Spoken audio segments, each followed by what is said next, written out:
All right, guys, bear with me. I've been sick the last 2 days, so I'm sure I'll be hacking along up here, but I wanted to get on and do a recap on Diddy. I wanted to go into why all of this is going down. First of all, why he's been arrested, who's suing him, what he's being sued for. I want to talk a little bit about what's happened since he's been arrested. And I got to tell you, I'm kind of shocked he was arrested, especially by the feds. I'm surprised they took the jump and did it. So I think they must have a lot more than what we know about. But anyway, let's get into that.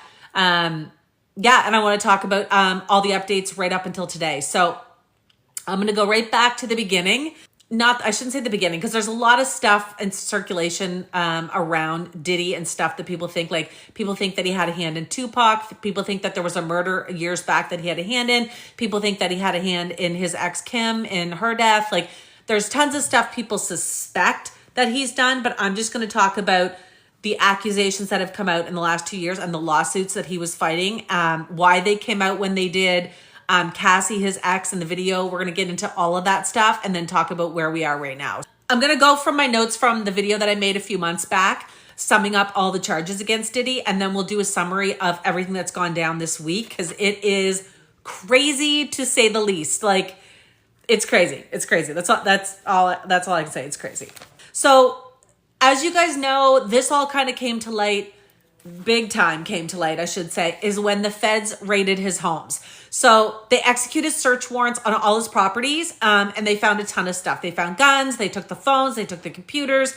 They seized him at the airport. If you guys remember, he was on like a planned trip to head out of the US, and they basically got his phone there because it was part of the search warrant. His sons were in the house. There's like videos of them all being outside, waiting for them to finish raiding the house. Like it was a big deal, as you guys know. So there were 5 lawsuits at the time of these raids since November.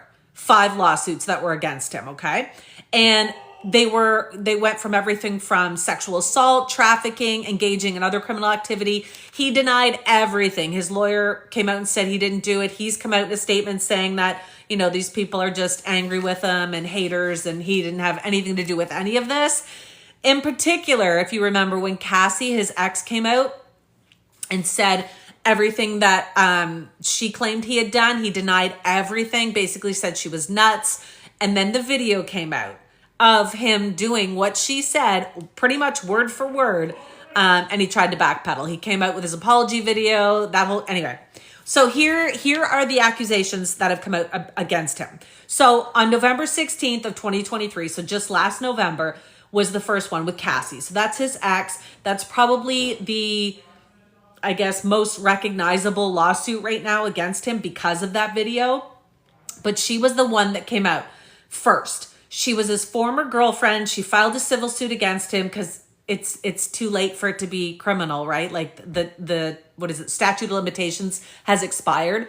So all he can do, unfortunately, is civil. So she's gone civil. So she was with him from 2007 to 2018. So she was with him for a long time. Her real name's Cassandra Ventura, but everybody calls her Cassie.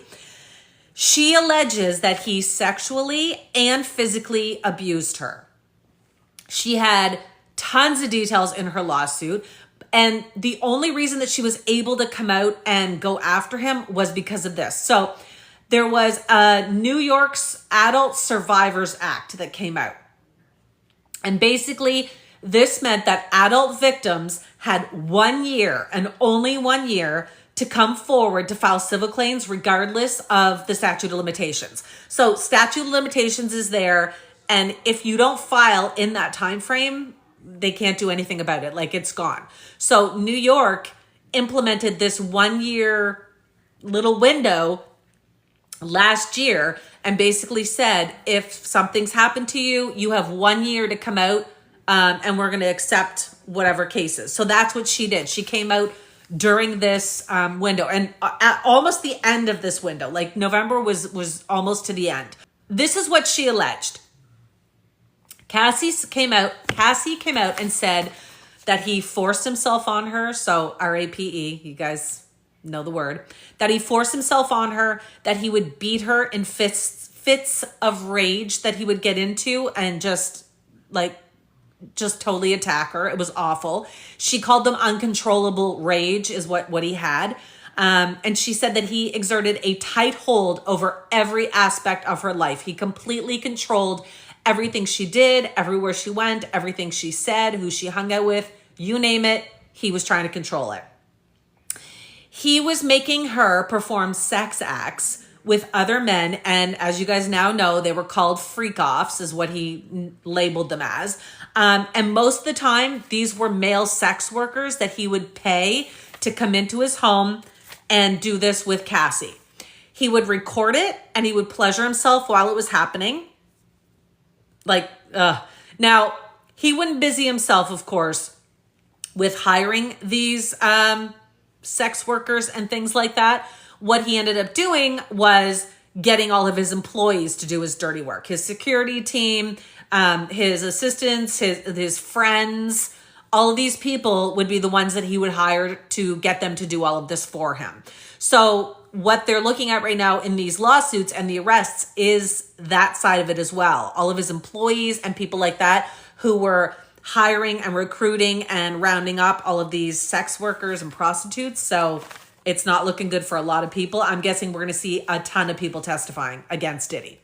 So this is what Cassie alleged in her lawsuit.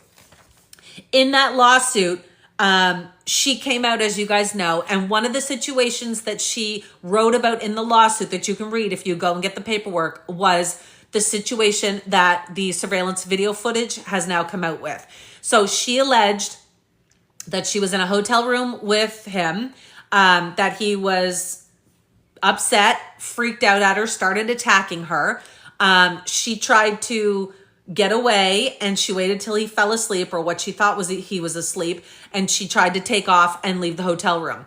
Everyone has seen the video footage now where he's wrapped in a towel, naked and except for the towel, and he runs down the hall after her. She's at the elevator. He grabs her, he throws her to the floor, he kicks her, he's hitting her, it's awful. And then he basically tries to drag her back to his room. She runs away again, gets back, and she's on the phone in the elevator lobby room. He comes in and she's cowering in the corner and he's throwing things from this little decorative table at her. It was awful. It was so hard to watch. It's alleged now that he basically bribed the hotel workers to not report this. And then, of course, however many years later, the video gets leaked. And he's denied all of this from Cassie. And then once the video got leaked, he had no choice but to admit it. He's right there on camera doing it. So that's when he released the apology video that he had. If you haven't seen that yet, it's on my TikTok, but the sound got muted for some reason. So you have to go to my Instagram or my YouTube to watch his apology video. You can still watch it there. The whole thing's just disturbing. He admits it, but he says he had a problem, but that he's gone to get help, yada, yada, yada. Okay, so that was the first lawsuit. The second lawsuit that came out was just days later. She said that Cassie inspired her. Again, it's during that 1 year window that they had with the New York Survivors Act, the Adult Survivors Act. So it was Joy Dickerson Neal, and that was November 23rd of 2023. So she files it 1 day after Cassie, 1 day before the Adult Survivors Act ran out, excuse me. And she said Cassie inspired her. So here's what she says happened. Her accusation is that Diddy drugged her and took her to where he was staying in his hotel. She said that she lacked basically any physical ability to fight him off at this point because of the drugs, that she was just so out of it that she was not able to fight him. She was verbally trying to, but she physically could not fight him off. She said that he sexually assaulted her, and male friends then told her days and weeks later that he actually videotaped it and was showing his buddies.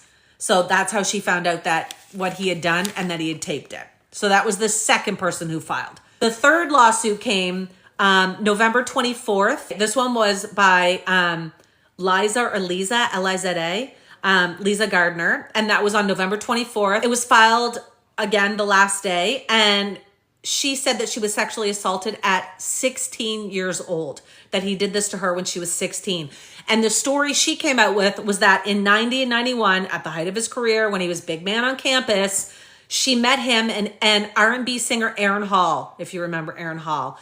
She met the two of them at an event in Manhattan. She says that after meeting them, they invited her to go back to the apartment with Aaron Hall and Combs, and they offered her drinks all night. So she's 16. They're feeding her all this liquor. She gets hammered, and she says that Combs coerced her into having sex. So coercing a 16-year-old, like, it's not grape, but it might as well be. Like, he convinced her, and basically she felt like she had to do this. And then she says afterwards she was like shocked and traumatized that had gone on. And then Hall barges in the room after Combs had just finished doing this to her, and he pinned her down and sexually assaulted her. So both of these men took advantage of a 16-year-old. That was the third lawsuit. The fourth one came out about 1 month later. It was December 23rd. This woman does not want to be named, so they're calling her Jane Doe. She came out and filed one saying and alleging gang forcing themselves on her, gang, R-A-P-E.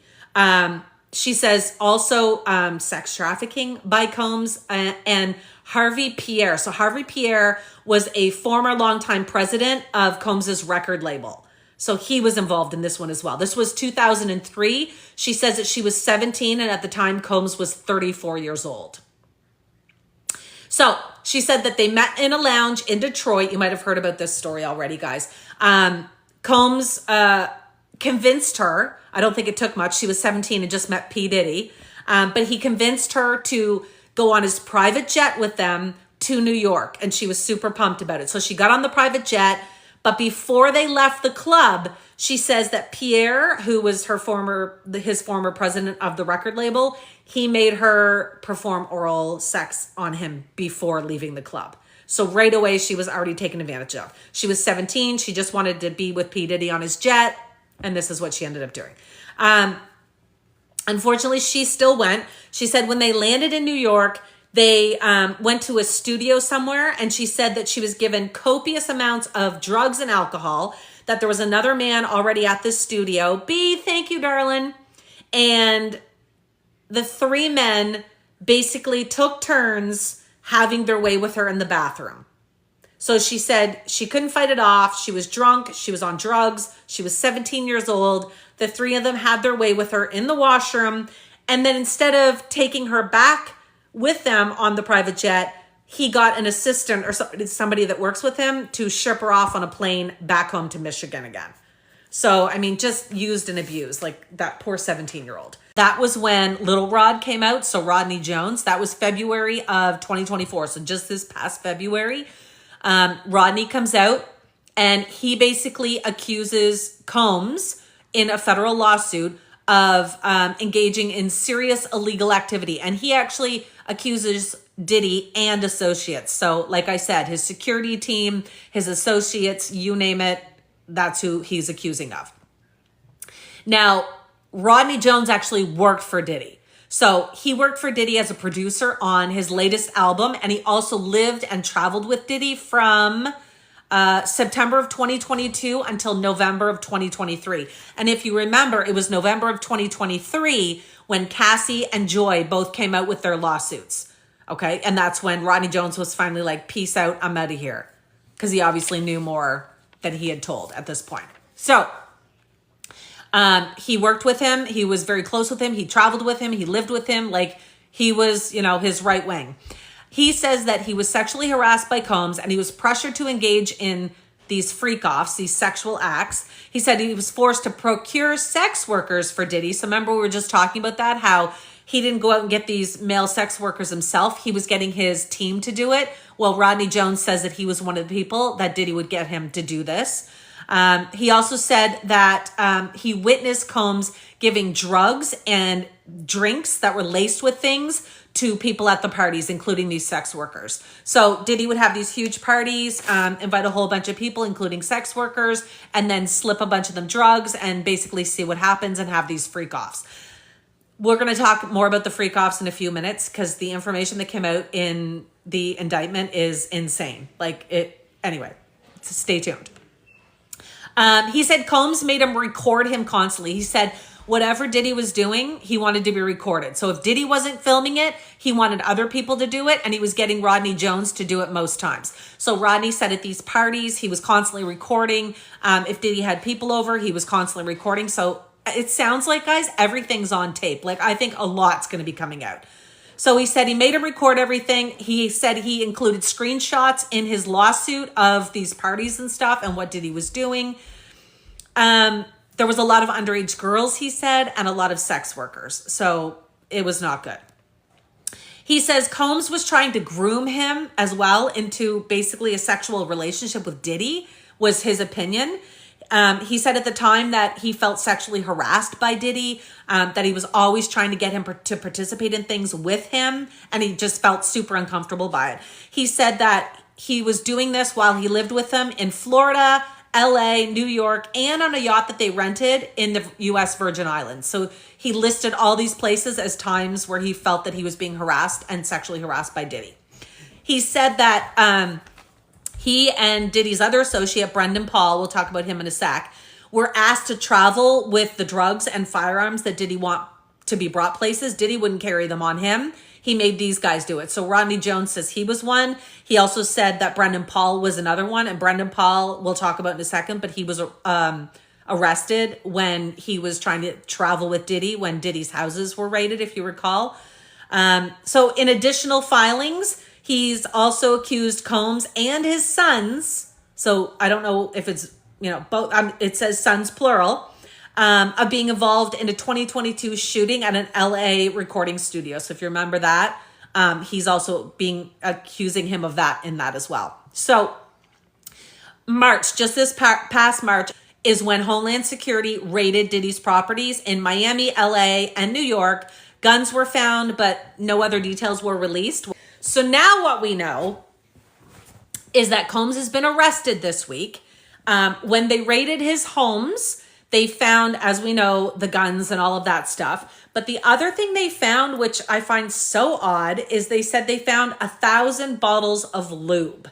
Now, I will say they raided multiple homes, so maybe they added it all up in these different homes, because who has room for 1,000 bottles of lube sitting anywhere? Someone else, I was reading in some of the news articles saying that it was baby oil. Baby oil should not be used as lube. I don't know what he was using this for, but anyway, they're calling it lube. They said they have evidence. Anyway, gross. I don't know why he's got 1,000. I think the person who broke the internet with that, however, was 50 Cent. If you guys saw, 50 Cent was on, I don't know if he was on it or just with her, but he was at the Drew Barrymore show anyway. And he posted a picture. Go see it on his Instagram or check my post. I have it over there. But he posted a picture of him with Drew Barrymore. And as you know, he and Pitt and Diddy do not care for each other. They hate each other. The whole Tupac thing, bad blood between the two of them. And Diddy and he have had this falling out forever. But 50 Cent has been posting on his Instagram, making fun of everything that's going on with him for the last year. So what he posted was, here's me keeping good company with Drew Barrymore, and I don't have 1,000 bottles of lube at my place. I was like, oh my God. Anyway, that was 50 Cent's comment to this. So this was in March. And if you remember, Combs was on at the airport. He was supposed to be on a scheduled trip to the Bahamas, and he was stopped at the Miami airport on the way. Brendan Paul was with him, and he was planning to depart basically, and they seized all the phones because that was part of the warrant. So they took Diddy's phone at the time and whatever else that they seized at that time. But his lawyer still at that point was saying everything was meritless, that he was innocent, that it was all just stuff in the civil suits and nothing could be proven. Well, it seems that's not the case now, right? His lawyer was quoted as saying, there was no findings of criminal or civil liability with any of the allegations. It's coming out now that is not the case. So Brendan Paul, let's talk about him for a sec. So he was 25 years old. He was arrested at the airport with Diddy in Miami when they were trying to get to the Bahamas, because he was then charged with possession of suspected cocaine and marijuana candy, which I'm assuming was gummies. But he was bonded out the next day. So he obviously was carrying whatever Diddy wanted him to carry, allegedly. This is what Rodney Jones and all of the associates are now saying, was they were basically mules for whatever Diddy wanted them to carry, right? Okay, so that all happened in March. The very next month, in April, we had another accusation come out, another lawsuit. This one was by Grace, and I'm going to spell her name because I don't want to mutilate it for you guys, but it's O''Marcaigh. Omarke, I don't know. I can't say it. Canadian accent, right? But anyway, Grace, I'm just going to call her Grace. Grace came out in April of 2024. She alleged in the lawsuit that Christian Combs, so the son of Diddy, so Diddy's son, this is the allegation that she had, drugged and assaulted her while working on a yacht. Now, Diddy chartered the yacht, and it was in the end of 2022. So December of 2022 is when she says this happened. She said that the evidence that she has handed in includes transcripts of audio from audio clips that they have, and the recording, it was recorded by a producer, basically denying his advances that he groped her. So it was recorded. She was telling the son to leave her alone, not to touch her. Somebody has it on a recording that she was saying, like, get away from me, stop, I'm not interested. All that is recorded, okay? Follow that so far. And this was, again, December 28th. So the son is being included in this now. Then another lawsuit came out a month later, exactly a month later, May 24th. And this was by Crystal McKinney, filed the lawsuit against him.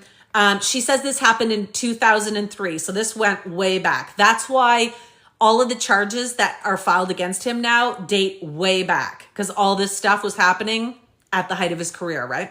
So she says it was in 2003 when she was just 22 years old. Here's her story. She said she went to a men's fashion week event in New York, and she met Combs there. She was super excited. Again, height of his career. She was like, oh my God, it's Diddy. She was starstruck and 22 years old, like just young. So she met him. He invited her back to his studio. She says that he and several colleagues were drinking and smoking joints, and she says she took a hit off of something. She doesn't know what it was. She was assuming it was marijuana, but she said that it was crazy powerful and that she'd never felt like that before with taking a hit off something. She said it knocked her on her ass. So she believes it was probably laced with something. She said she basically felt like she was floating, like she just couldn't control her body properly. She was just out of it. Whether they were smoking the same thing they gave her a puff off of or not, who knows? But anyway, she believes it was laced with something. She said that at this point, Combs demanded that she go to the bathroom with him. She said she did. She was enthralled with him, right? She said he began kissing her, which I don't know if she minded at first because it was Diddy. She was excited to meet him, but he began kissing her, and then he shoved her head down and said, suck it, if you know what I'm talking about, guys. So he shoves her head down. She's refusing, but she's like completely out of it. She says that he pushed her head down again and tried to force it to happen. And she started to get up and like was able to walk away. But she felt super woozy, and then she lost consciousness. So whacked out of it, goes in the bathroom. She remembers all this happening. She thinks she's leaving the bathroom, and then she faints, basically. She passes out. She says she woke up in a taxi on the way home to her house and realized that she'd been sexually assaulted. So she doesn't know exactly what went down, but that's the gist of what she remembers and what she knows about. So all of this has come out. Where we're at right now is this. They raided Diddy's home, as you know, got all this stuff. They didn't really tell us what it was. And this week, he was in New York and he finally got arrested. Now, his lawyer claims that they knew the arrest was coming and that's why he went to New York and that he was there basically waiting for them to come and get him. But I don't understand that, because if you know you're about to be arrested when you go turn yourself in, why would you be at your hotel where they can come and handcuff you? Because they have video footage now of him being handcuffed at the hotel. Like, wouldn't he want to avoid that? The other thing that makes me question that is the fact that Allegedly, drugs were found in his hotel room as well. I don't know if it was just marijuana or what it was, but they found drugs in his hotel room. So why would you have that if you know they're coming to arrest you at some point? But anyway, this is what his lawyer's saying. His lawyer is still saying Diddy's innocent. He had some problems, but he didn't do any of this. He can't wait to clear his name, yada, yada, yada. But in the same breath, his lawyer also came out and said that he was really messed up, that he's gone now for rehab and therapy, and he's trying to fix whatever these issues are. So, like, which is it, right? So here's what we know so far. He was arrested. They opened the indictment. We were able to read it. And it's crazy what they're saying. So these freak-offs that he was experiencing, we know more information about now. So basically what was happening is he would hire typically male sex workers. Then he would recruit these women. Most of them were like underage people he would just meet who would be like, oh, it's Diddy, and they're all enthralled. There would be a lot of drugs and liquor involved, a lot of lacing things, a lot of drugs and drinks, according to these allegations. And these girls would be coerced into these sex acts with these sex workers. Thanks, Laura. So the way he ran this is he would give them a lot of drugs. He would tell them what to do and instruct them. And he would either record it or participate. And if he was recording, he would pleasure himself. And what the, I guess the legal team is saying right now is these went on for hours and days at a time.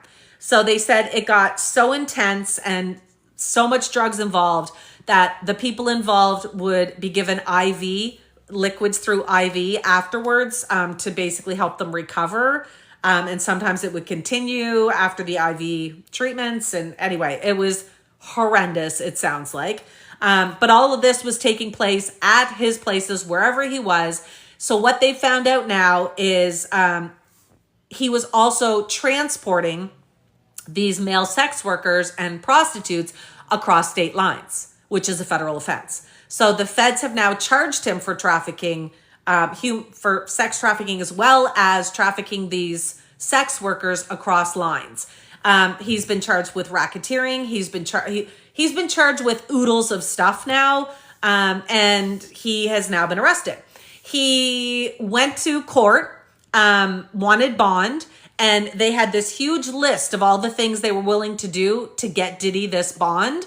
And it's quite the list. If you've read it, it's ridiculous. So they were going to give $50 million in bond money, which is an insane amount.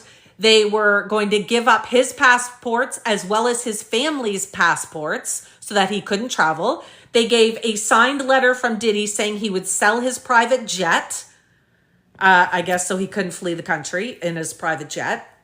They had a list of the security company that works for Diddy was going to basically be babysitting him. They would have this approved guest list of people who could go to Diddy's home. He would not be allowed to leave his home. And he says he would just be at home working on his trial. So this is what his legal team was trying to do to get him to be able to be out on bond. And the judge was like, nope. So the legal team, the prosecutors basically put in a good case against it, saying that he's a flight risk, that he's a danger to society and the community, that he's violent, that he could flee, you name it. They were throwing it all down. And so the judge agreed, and the judge said no. Diddy then appealed it, went back and tried to win the appeal. And again, they said no. So he is now in prison. Excuse me. He's now in jail and being held until his trial. And we don't have a date yet for that, but he's going to be in jail until then. R. Kelly was held in this place. According to news reports, someone was murdered there a couple months back. It's not a nice place to be. He's currently on suicide watch right now. Not that he's having those thoughts. They're worried he's going to attempt that, apparently. So there's people watching him now 24/7 to make sure that doesn't happen. I'm assuming he's in a cell by himself because other people would want to get at him. The former warden of this prison, or this jail, I should say, came out and basically said he's at risk of being executed in there because to all of those people that are being held in that jail, or that prison, whatever we want to call it. I'm not sure which it is, but all the people that were in there, it would be like a huge notch in their tree if they ended his life. Basically, they would be like the big dog on campus. So I guess he's going to have major protection, but now he's on the suicide watch as well. So he's being watched 24/7 right now. We don't know when his trial is going to be, but he's going to be in jail until then. I think the funniest thing I've seen so far about this, none of this is funny, but this one did make me chuckle. TMZ, of course, is all over this. And one of the things that they posted was a news story with the menu in this jail to show what Diddy has to eat now. And they were like talking about how he loves, exotic meals and, fine wines and steak and duck and all this stuff. And then they listed what he has to eat now. It was like black bean burgers and stuff like that. And I was like, yeah, but in my opinion, the menu wasn't that bad for normal people and how we all eat. And especially for people who can't afford groceries right now, that menu was looking pretty good. Like, I think a lot of people were expecting it to be a bit worse.